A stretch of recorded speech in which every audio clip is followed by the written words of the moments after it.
out what the problem was with the triggers on the gun. But we ran across another issue. But the problem was the inletting for the trigger from the factory was too deep. That wasn't allowing the two trigger bars to do what they need to, like the main trigger comes up this way and the set trigger comes up this way. It was up too high and it was too close to the lock mechanisms, so it wasn't working. So what I went and did is I loosened the top tang bolt and I shimmed underneath the front of the trigger assembly underneath. That's why we are sitting a little proud with the trigger guard. So then the problem is that once I raised that, I was able to get these adjusted to where they are functioning the way they should. It stays on half cock, so whenever you pull the main trigger, it will not move, which is a good thing.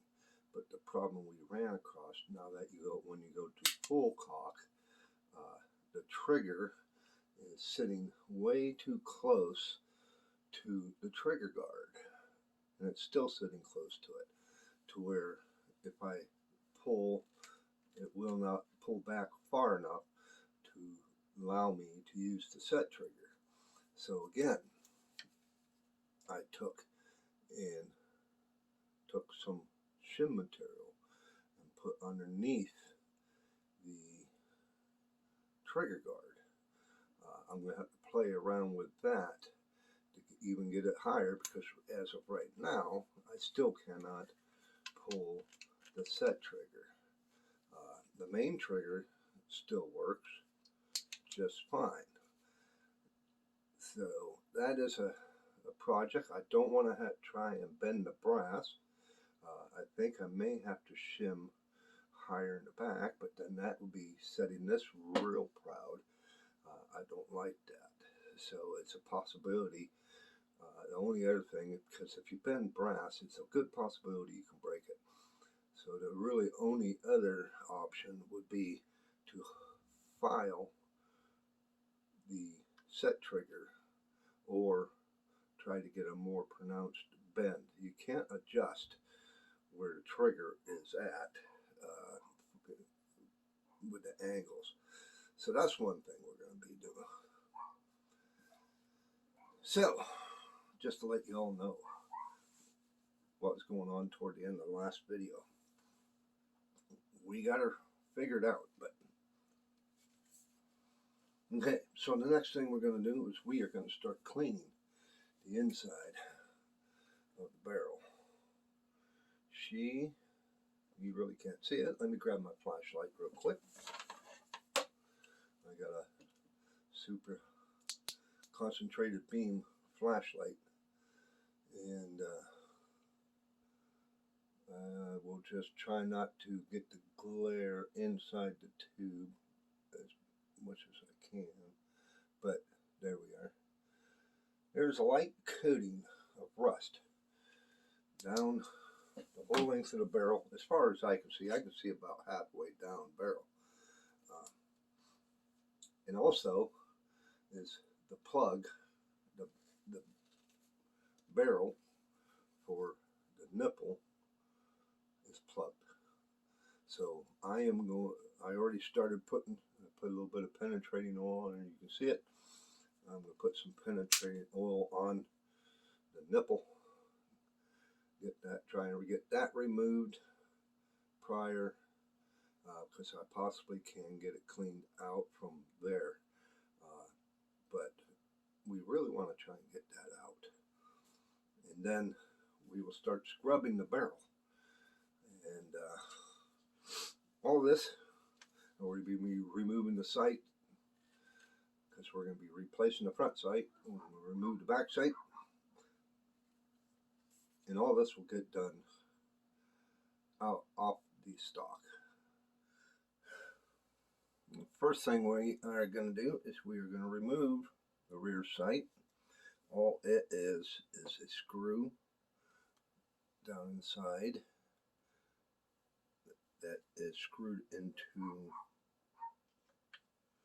a wedge.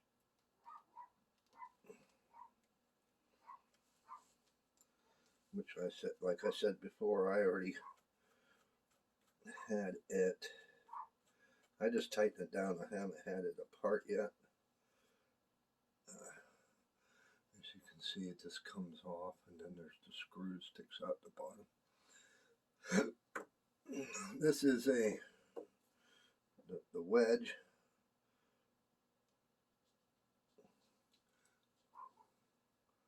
Oh, this is a angled piece that is threaded. We will put that onto the screw here, and all this will be put into a Ziploc bag so it does not get lost. We'll be cleaning up the barrel, but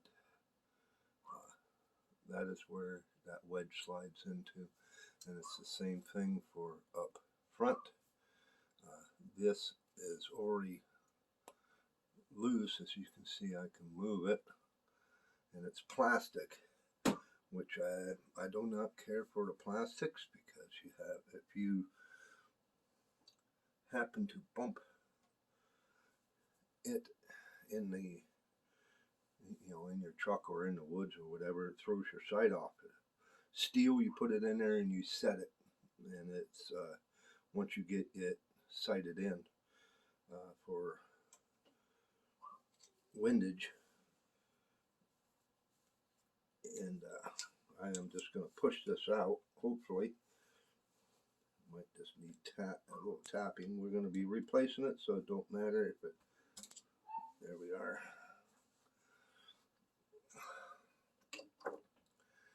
All this is a piece of plastic, and the brass sight would have been in between there. So somehow that's why I don't like the plastic, because you lose your front sight, you're SOL. You can see on the barrel that somebody scratched the living snot out of it. But we're going to be taking and cleaning the whole barrel, and once we get the new sight and put that in and seat it, get it sighted in and seat it, before we put the sights in, we'll be cleaning the barrel, re-bluing it. I'm going to talk with my buddy that lent me the gun and see if he wants to go bluing, because then we're talking a brand, virtually brand new looking barrel. Re-blue the lock, and see what he wants to do. If he wants me to polish up the furniture, because this is brass on both sides. If I'm not mistaken, the thimbles are brass, the brass furniture, and a brass butt plate. I'm going to get in touch with him, but that'll be in a future video. So let's pull this thing apart. You want to help support the channel? Buy me a coffee. All the money that is raised goes right back into the channel. Make better content for y'all to watch. You can either do a membership, which you get some perks and get to watch some videos ahead of anybody else, or just one-time support. Thank you, and buy me a coffee. It is so easy to do. All this is a wedge. It's pushed in from that side, that's the head, and there's where part of the wedge is sticking out. I just use a butt of a screwdriver, plastic, it's easy enough. Give it some lub taps. And be very careful. If you can't pull it by finger, be very careful with your screwdriver and just lift it till it pulls out. That's what it looks like. It's just a wedge. This again will be going into the plastic bag. The main thing right now, what we need to go do is we're needing to remove the rail for Thimbles, because if we're going to be redoing the barrel, we're going to want to redo underneath and redo the rail, so that will give me access to remove the Thimbles. Next thing we're going to attempt, I went and tried to find some more blaster. I ran out. Heck, what I put on here was just what dribbled out of the can. So I need to get some more. WD-40 is not a penetrant. It is a water repellent, people. But I'm just going to see if I can remove the rail which holds the Thimbles.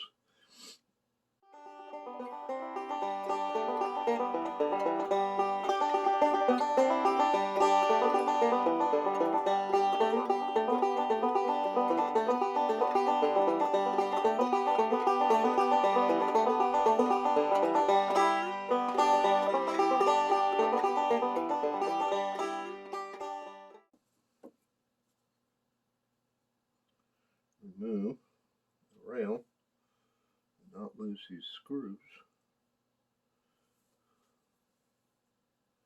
There we go.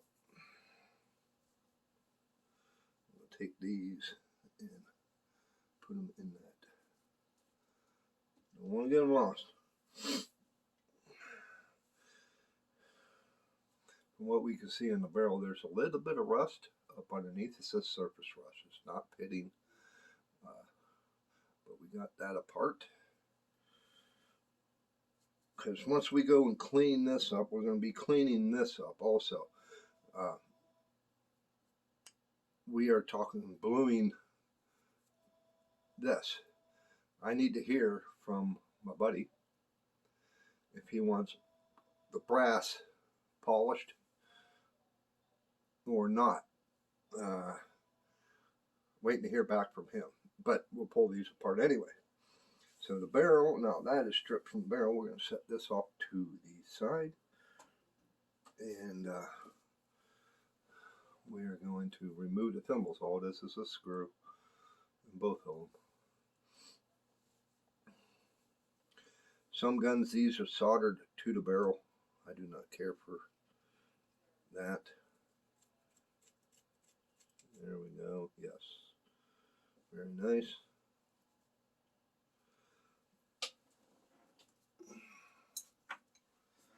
We are not done just yet.